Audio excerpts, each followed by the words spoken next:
एक समय की बात है, एक गांव का राजा गौतम बुद्ध को उपदेश देने के लिए एक प्रस्ताव रखता है, जिसके अगले ही दिन बुद्ध और उसके शिष्य गांव की ओर जाने लगता है। तभी उस रास्ते में अनेकों छोटे छोटे गड्ढे दिखाई पड़ते हैं। तभी उसी वक्त उसका एक शिष्य कहने लगता है, महात्मा, इस रास्ते पर इतने छोटे छोटे गड्ढे क्यों हैं और ऐसा किसने किया है होगा?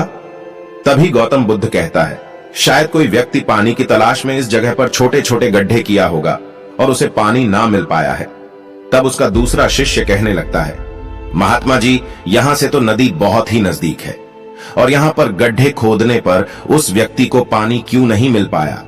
फिर गौतम बुद्ध ने अपने दूसरे शिष्य से कहता है, अगर वह व्यक्ति एक ही जगह निरंतर गड्ढा खोदता तो शायद उसे पानी मिल जाता, परंतु वह अनेकों जगह गड्ढा किया, इसलिए उसे पानी नहीं मिल पाया। तभी गौतम बुद्ध फिर से कहने लगता है, यह सारा चीज हमारा जीवन पर भी लागू होता है। अगर कोई व्यक्ति एक ही काम को निरंतर और ईमानदारी से करे तो उसे सफल होने में कोई नहीं रोक सकता, ना कि कोई काम को थोड़ा थोड़ा करें और हताश हो जाए। गौतम बुद्ध का कहने का तात्पर्य यह था, अगर कोई व्यक्ति सफलता की प्राप्ति करना चाहता है तो सर्वप्रथम उसे उस कार्य को पूरी ईमानदारी और निष्ठा से करना होगा और इसके साथ ही धैर्य बनाकर रखना होगा, तभी उसे सफलता की प्राप्ति होगा। अन्यथा वह व्यक्ति जीवन भर भटकता ही रहेगा, उसके जीवन के अंत में अंधकार ही रहेगा।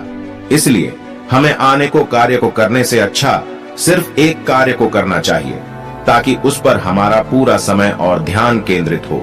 इसके साथ ही गौतम बुद्ध और उसके शिष्य गांव की ओर प्रस्थान करने लगता है। फिर वह गांव पहुंच जाता है। फिर इसके बाद वहां के राजा चंद्र सिंह गौतम बुद्ध और उनके शिष्यों को आदर सत्कार करते हैं और बैठने के लिए आसन देता है। ये सारा चीज होने के बाद गौतम बुद्ध और उसके शिष्य सभा की ओर जाता है और उपदेश और भाषण देता है। तभी एक व्यक्ति रोता हुआ गौतम बुद्ध के पास आता है और कहने लगता है, मैं बहुत ही दुखी हूं, क्योंकि पिछले वर्ष मेरा बेटा दुर्घटना में मारा गया और इस वर्ष मेरा पत्नी की मृत्यु हो गई। भला आप ही बताइए, मैं इस असहाय जीवन को कैसे जीऊंगा?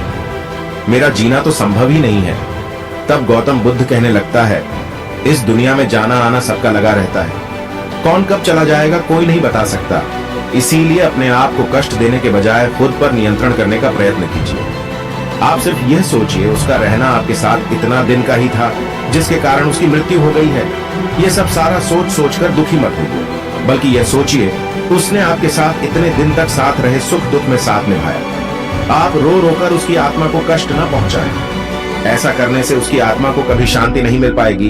इसलिए रोने के बजाय खुश रहिए, ताकि वह भी आपको देखकर खुश रह पाए। और यहीं पर भाषण और उपदेश को विराम दिया जाता है और सभी लोग अपने अपने घर और गौतम बुद्ध और उनके शिष्य अपने कुटिया पर वापस आता है।